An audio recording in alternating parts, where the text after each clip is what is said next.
Assalamualaikum warahmatullahi wabarakatuh. Halo sahabat trader, ketemu lagi kita di channel Copy Trader.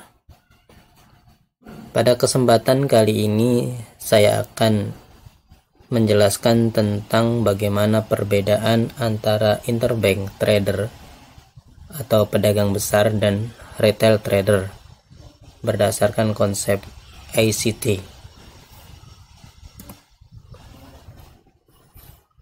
Bagaimana pedagang antar bank internalisasi pengiriman harga. Jadi bagaimana kira-kira cara pedagang besar, cara institusi-institusi besar atau bank-bank besar, hedge fund besar, mereka melakukan pengiriman harga sesama mereka. Dalam pikiran pedagang antar bank dan bagaimana mereka memandang harga.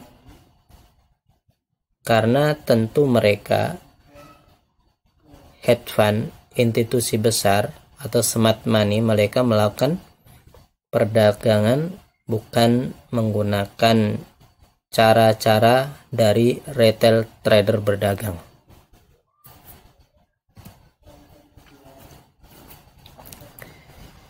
Pedagang antar bank ya, atau pedagang besar smart money, mereka tidak berdagang menggunakan pola cat karena pola cat sudah tersedia. Ya, kita perhatikan di sini. Ketika harga naik, kemudian harga itu membentuk segitiga, kemudian break atas. Biasanya kalau retail trader dia melakukan buy di area ini. Ya. Ini berdasarkan pada retail trader. Pola seperti ini itu disebut dengan ascending triangle, ya. Begitu pula ketika harga turun, kemudian dia membuat segitiga turun, ya. Biasanya retail trader mereka mengambil posisi sell di area sini.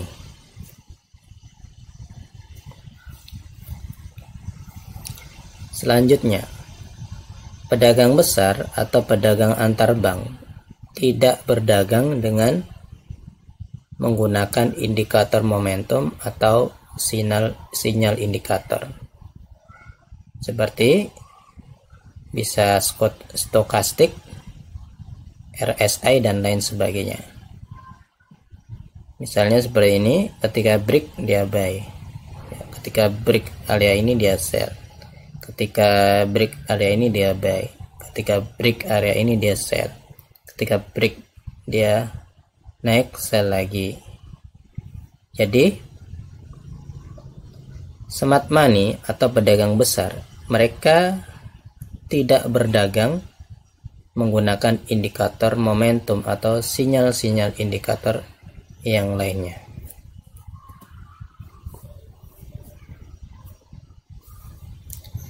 Ya, inilah pedagang antar bank masuk posisi panjang, di mana retail masuk posisi pendek. Ini perbedaan. Pedagang besar mereka masuk posisi panjang. Sementara retail biasanya mereka masuk posisi pendek. Ini adalah perbedaan antara interbank trader dan retail trader. Ya, seperti yang awal sudah saya jelaskan tadi. Jadi interbank atau smart money dia berdagang dengan menggunakan seperti ini, pola seperti ini. Clean low, ya. Ini membentuk segitiga, ya. Di sini ada clean low, atau kalau kita sebut liquidity grab di sini, atau sell set liquidity, dia ambil, kemudian dia ngebreak, kemudian dia turun. Biasanya kalau retail trader dia ambil posisi sini. Kemudian kalau smart money atau interbank trader dia akan menunggu area ini untuk melakukan buy. Ini interbank trader. Sementara retail trader dia berdagang trading menggunakan pola seperti ini ya. Ketika ada segitiga di break seperti ini, dia cari area sell ya. Ini ada strong support ya.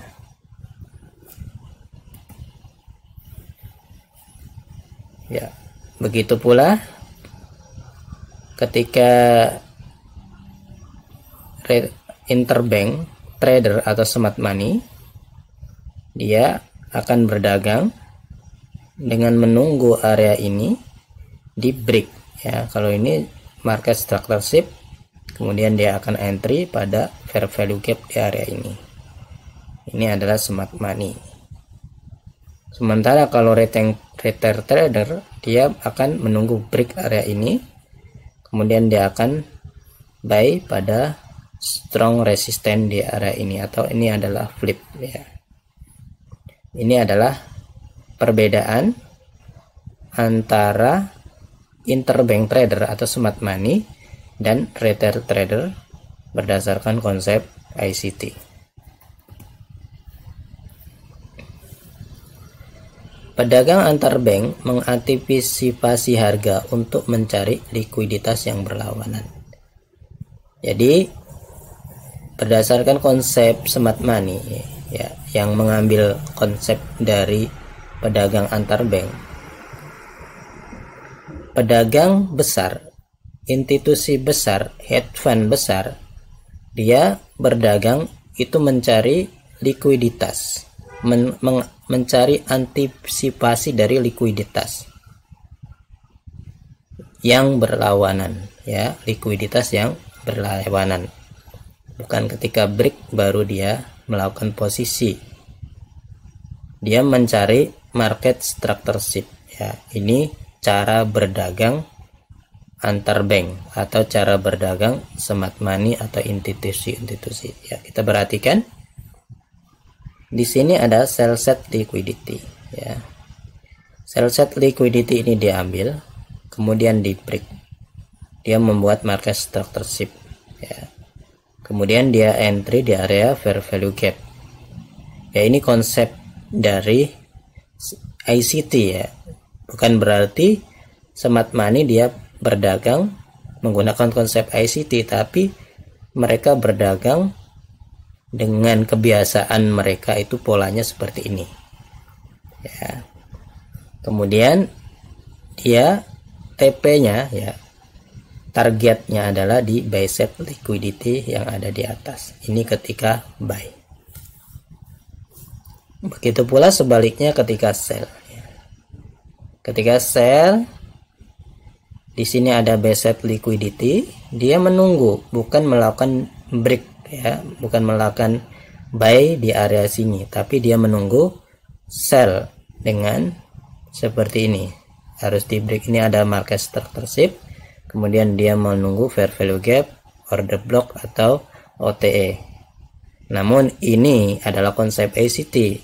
Bukan berarti mereka pedagang besar itu cara berdagangnya seperti itu, tapi biasanya mereka itu membuat pola-pola seperti ini. Ini berdasarkan konsep dari ICT.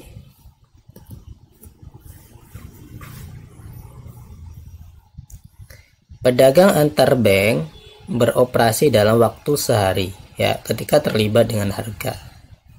Misalnya ya seperti ini adalah sell set liquidity ya, dia mencari sell set liquidity. Sementara di London session dia melakukan manipulasi di area ini ya, melakukan manipulasi, kemudian dia membentuk market structure shift, baru dia naik ya. Ini adalah cara berdagang mereka. Jadi mereka nyari waktu-waktu tertentu, misalnya London session.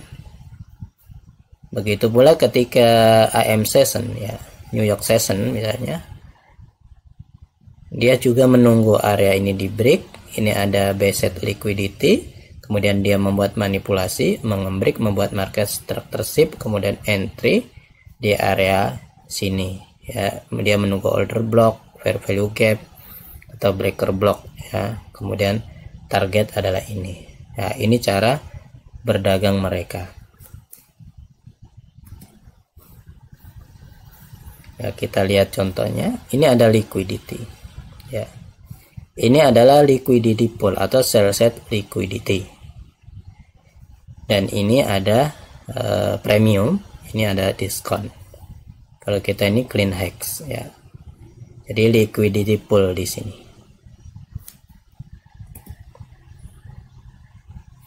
Selanjutnya internal rank liquidity exit. Ya, kita akan exit di area ini ya. Area internal. Exitnya adalah di area internal ini. Fair value gap internal rank liquidity exit. Ya, ini adalah targetnya. Target kita untuk entry. Jadi ini adalah TP-nya, target TP. Target TP bisa menggunakan internal liquidity atau internal rank liquidity exit. Berada pada fair value gap. Jadi kalau fair value gap ini bisa dikatakan internal liquidity ya. Selanjutnya external liquidity exit. Kita juga bisa exit atau TP di area external rank liquidity exit. Ini adalah liquidity pool external rank liquidity exit. Ya, kita juga bisa target di area ini. Bisa ditarget di sini untuk TP-nya, bisa target di sini ya. Selanjutnya ini adalah New York Session ya. Kita perhatikan di New York Session di sini ada liquidity sell set liquidity atau liquidity pool diambil ya. Kemudian dia membuat manipulasi di sini, kemudian break dia membuat market structure shift. Ini terjadi pada 9.30 AM ya. Ini aja New York Session. Kalau jam di Indonesia sekitar jam 7 sampai jam 10-an ya.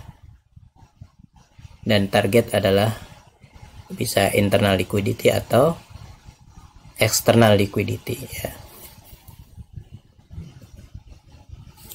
Selanjutnya entry-nya di mana? Ini saya katakan bahwa fair value gap ini adalah sesuatu yang penting ya. Kenapa saya entry di fair value gap? Ya karena biasanya di fair value gap ini ada displacement dan membentuk market structure shift ya. Kita perhatikan di sini ada liquidity sell set liquidity. Kemudian dia membuat manipulasi diambil, kemudian membuat market structure shift. Kemudian di sini ada fair value gap. Jadi kita entry di area fair value gap. Ya, ini adalah entry kita di area fair value gap. Dan target adalah bisa internal liquidity atau external liquidity. Selanjutnya ini entry-nya ya. Kita entry di area fair value gap. Ketika sudah membentuk market structure shift, liquidity diambil, kemudian membuat market structure shift, dia membuat perfect liquidity, kemudian SL di bawahnya ini bisa di sini atau di bawah ini ya. Kemudian targetnya adalah internal liquidity atau external liquidity ya. Demikian, semoga bermanfaat. Assalamualaikum warahmatullahi wabarakatuh.